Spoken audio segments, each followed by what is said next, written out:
ইরানের ৩টি পারমাণবিক স্থাপনায় যুক্তরাষ্ট্রের সামরিক হামলার পরপরই আন্তর্জাতিক জ্বালানি বাজারে বড় ধরনের প্রভাব পড়েছে।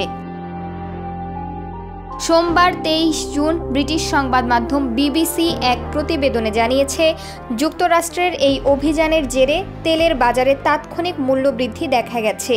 রাতের আধারে ইরানের ফোর্দো, নাতাঞ্জ ও ইস্পাহান পারমাণবিক কেন্দ্রে চালানো হামলার পর যুক্তরাষ্ট্রের এনার্জি মার্কেট খোলার সঙ্গে সঙ্গেই বেড়ে যায় অপরিশোধিত তেলের দাম।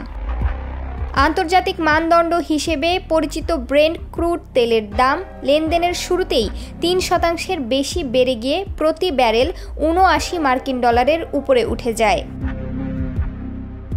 বিশ্লেষকরা পূর্বেই আশঙ্কা করেছিলেন, ইরানে যুক্তরাষ্ট্র বা ইসরায়েলের হামলার ফলে মধ্যপ্রাচ্যে অস্থিরতা বাড়বে এবং তা বৈশ্বিক জ্বালানি সরবরাহে প্রভাব ফেলবে। বিশেষ করে হরমুজ প্রণালীতে জাহাজ চলাচল ব্যাহত হলে বিশ্ব তেল বাজারে চাপ পড়বে, কারণ এই প্রণালীর মাধ্যমেই বিশ্বের ১/৩ তেল রপ্তানি হয়ে থাকে।